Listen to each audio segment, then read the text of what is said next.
Hey guys, how's it going? Thank you for tuning in. Another late night.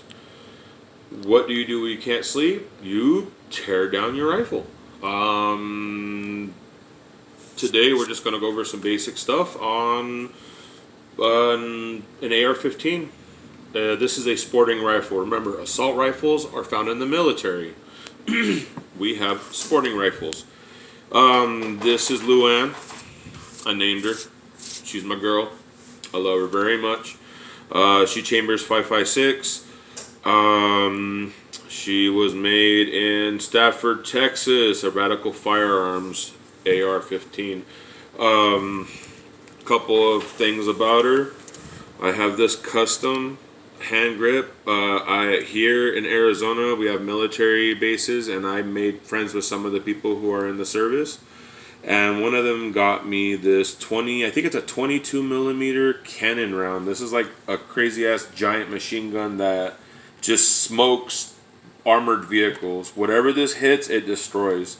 This is like a 50 caliber's big brother. Actually, I can show you something like that. One moment, please.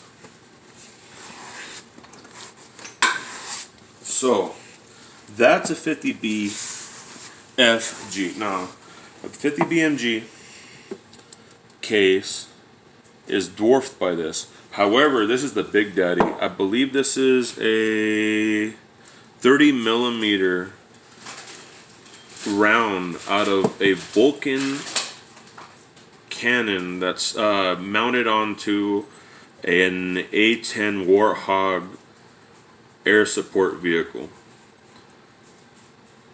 This thing is like a freaking Big Daddy.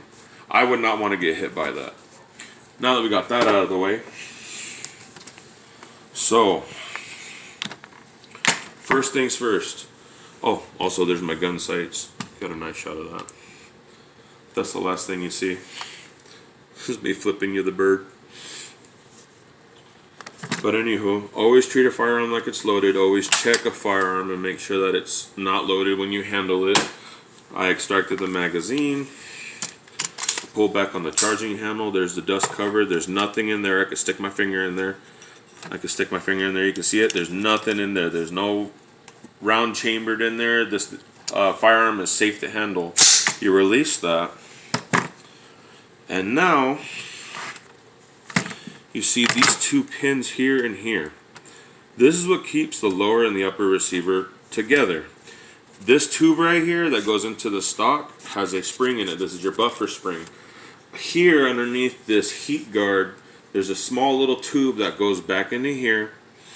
It cycles gas from the barrel, forces this to go back and cycle into action, chambering another round that's supplied through the magazine, which goes into the magazine well, so that it shoots out the tube and hits somebody's off switch.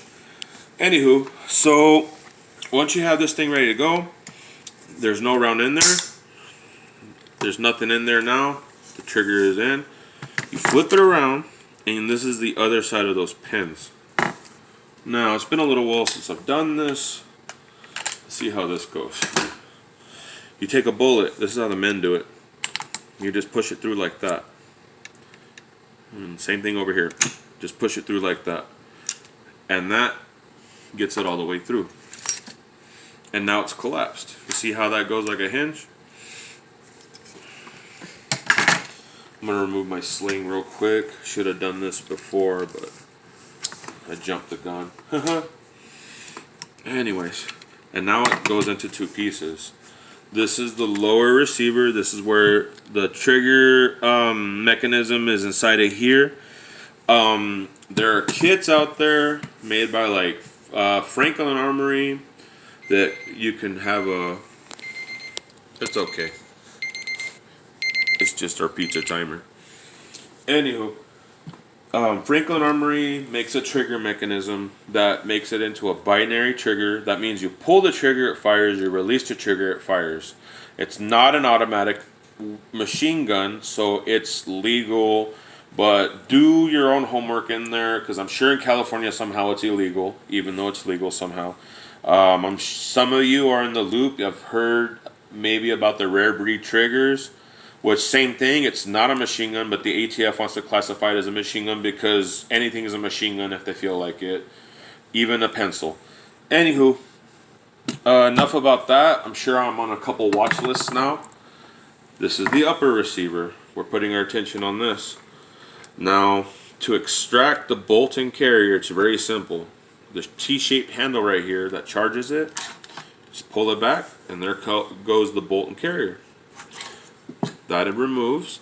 And now, I don't want to do it right now because I already cleaned this, so there's no need for it. But you see that pin right there on the tip of my finger. You take a hook pick or a plier, like some needle nose pliers, and you can pull that out. That will allow you to be able to see this cam right here. You will be able to pull the pin, which is right here on the tip of my finger. And this terrible lighting, that's the pin. There's the front of the pin right there. That's what actually strikes the surface of the bullet right there on the tip. And you can rotate this cam, pull it out. That will allow the pin to come out, this to come out. But you have to remember to get this off too. Both of these have to come out in order for the bolt and the actual firing pin itself to be extracted out of the carrier. That tube that I spoke about connects to this. This is not like an AK-47. This has, I think they call it a short stroke or a short throw. AK-47 has a piston that comes out to here that the gas cycles into and shoves this thing back. This one has a tube that hits this cup right here and it shoots it back, which pushes against the buffer spring that's right here, which is this plate that goes in there. Like for the rare breed trigger, you have to upgrade this thing. I believe this one might work because the semi-auto has a groove part here and this one has a complete covering. So this one might actually work with the rare breed trigger mechanism. I thought about buying one, but right now since it's up in the air and the ATF might cancel it somehow or make it a freaking felony, I don't want to buy one. So, how do you put this back together, you might be asking yourself. Well, with some help of some lighting, you can see that this goes into, oops, there we go. So, the T-handle has some ears there. And then there's some little grooves machined into there. So that drops right in there. That's the only way it can go in there. And then you'll notice when it drops into that slot, it can actually go into its little guide, the rail that it has, if you will. See, there you can see the tube that I'm speaking of. Right there in there. I've got my finger on it. That's what hits that cup section that shoots this back. So, now what you do is you pull this out just a little bit.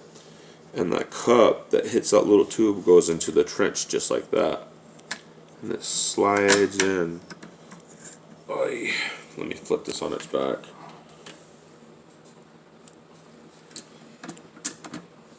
I gotta extract it out just a little bit more. There we go. Oh, almost forgot. This is a good point to make. See this cam right here?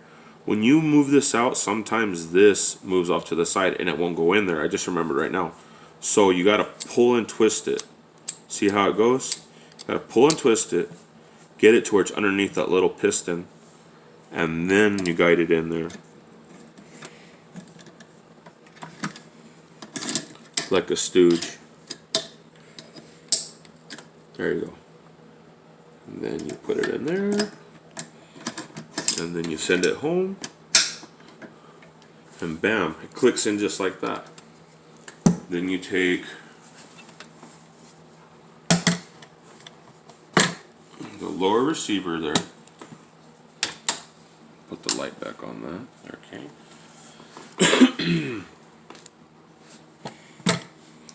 You might have to push this back, okay?